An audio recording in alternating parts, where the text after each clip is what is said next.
Hey, everybody, and welcome back to Your Next, the podcast for founders who know success isn't the finish line. It's just the start of a different kind of journey. I'm your host, Jerome. Today, I want to talk to a very specific person, someone who's been thinking about doing the next intensive. You've looked at the page, you've heard the stories, maybe you've even had a conversation with me, and yet you haven't pulled the trigger. You haven't scheduled a session, you haven't said yes, you haven't said no either. You're sitting in that gray space, and I get it. But here's the thing, when founders don't move, it's rarely because of money or time or logistics. It's just resistance. Quiet, polite, deeply embedded resistance. The kind that wears a nice suit, the kind that sounds reasonable, the kind that secretly keeps you from becoming who you really are.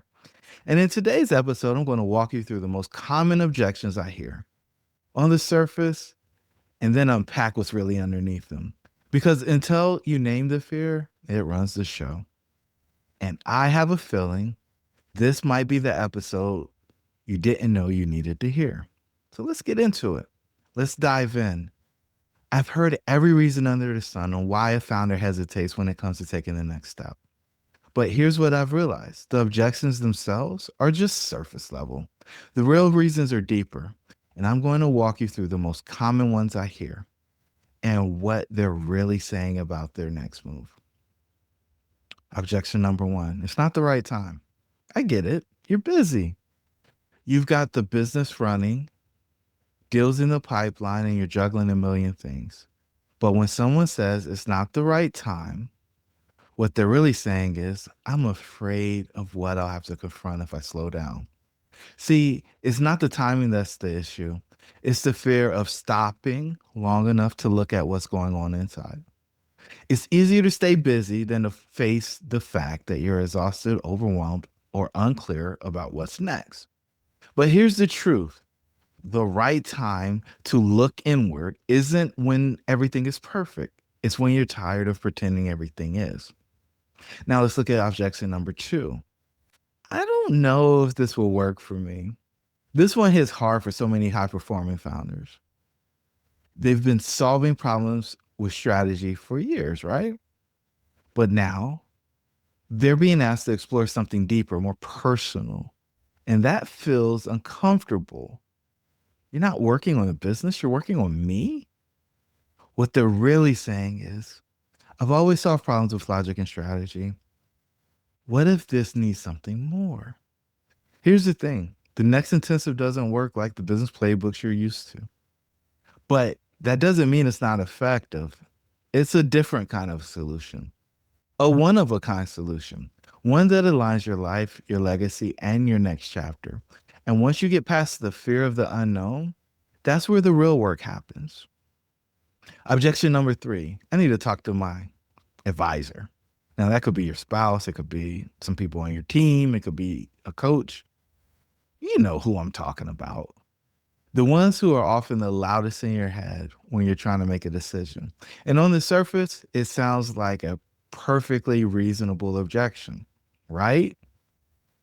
But let's get real. What they're really saying is, I don't fully trust myself to make this decision alone. Here's the thing. You don't need anyone else to give you permission to say yes to your next. Yes, collaboration is important, but so is trusting yourself enough to step into the unknown. Objection four. I'm just tired. I need a break first. This one is probably the most understandable. You've been pushing for years. You've worked long hours, sacrificed, and given everything to the business.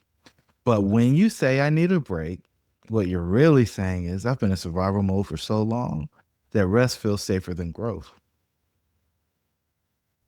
It's tough to break that cycle. But here's the kicker. Rest without purpose only leads to more burnout. A break won't solve the deeper need for alignment and clarity that you're really craving. You need to recharge, but you also need a new direction. And the time is now.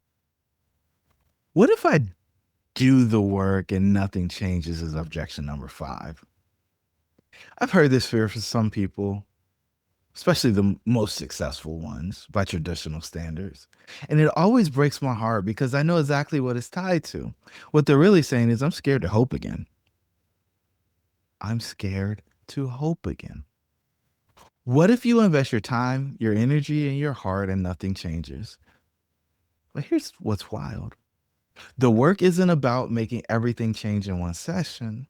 It's about giving you clarity on what truly matters and setting a foundation for lasting transformation. So, what's really stopping you? It's not time, it's not strategy, it's not the fear of failure, it's the fear of facing something deeper. The truth of who you are now and who you can become when you finally say yes to this next phase of life.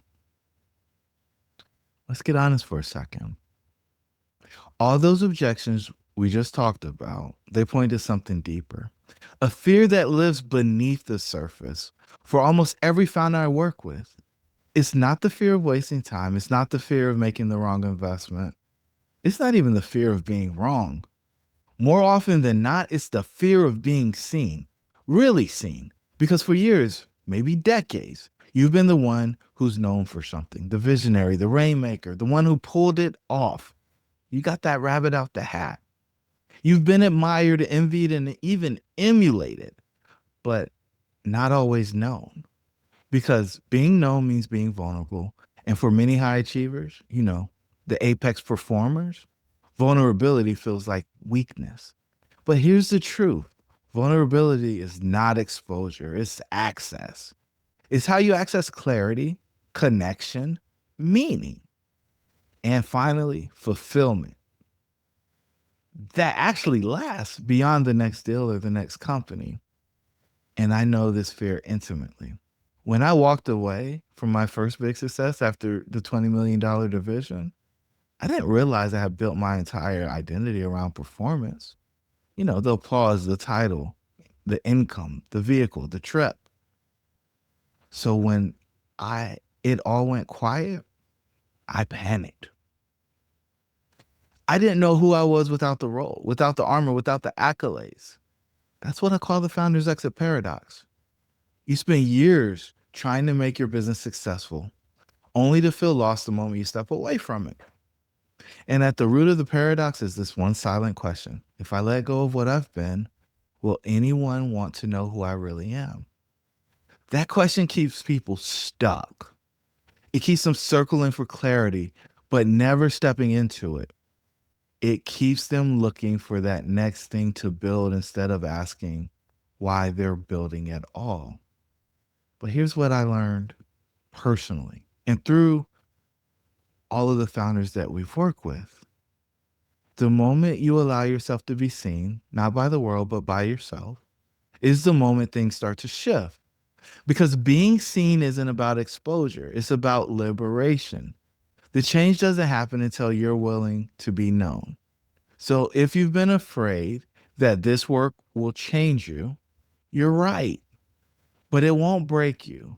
It will reveal you. And that is where your next begins. Here's the beautiful part. When someone finally says yes to the next intensive, when they push through the resistance, the fear, the questions, what they discover on the other side is rarely what they expected, but it's always what they needed. They come in thinking it's about their next venture, their next investment, their next strategic play. And yes, we talk about those things, but what they leave with is something much more profound. They leave with clarity, not just about what to do, but who they are when they're not doing. They leave with language for feelings that they haven't dared name in years. I'm proud of what I built, but I don't want to do it again. I want my next chapter to feel like mine, not just another performance. I finally feel like I'm choosing for me. And you know what's wild? Once they say it out loud, once they stop hiding, the guilt starts to dissolve. The doubt starts to quiet. And they begin to move from confusion to conviction. And it's not always easy, but it's always freeing. They start showing up differently with their spouse, with the team, with themselves, with the kids. Because when You've been wearing a mask of the founder, the operator, the achiever for so long. Taking it off doesn't make you weaker, it makes you whole. That's the gift of the next intensive. It's not just a strategy session, it's a turning point.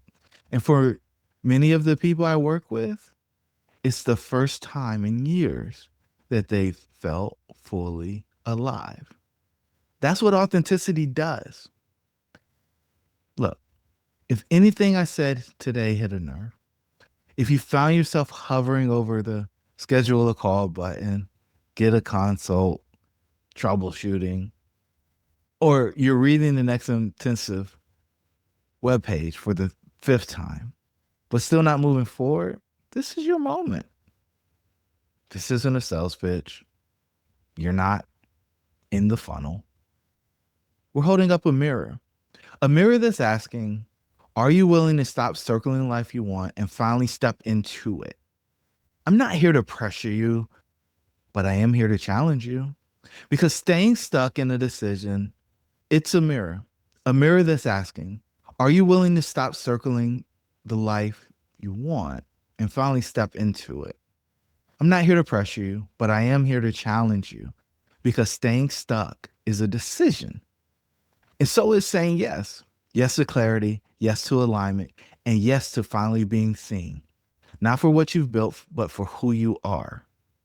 For you being a human being. The next intensive is your opportunity to stop performing and start building a life that feels as good on the inside as it looks from the outside. So if you're ready to stop hiding behind strategy and finally figure out what's next for you, book the session. You don't need another quarter of drift. You don't need one more powerful day of truth. Let's find your next. Until the next time, your dreams should be real.